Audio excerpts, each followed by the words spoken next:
インドネシアの西ジャワのギターバンドへようこそ。こちらはチュルクラユンという滝です。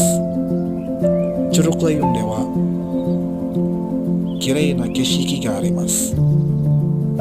そして水の流れもとても涼しくて新鮮な水です。ここでもハイキングができます。皆さんはぜひここに来てください。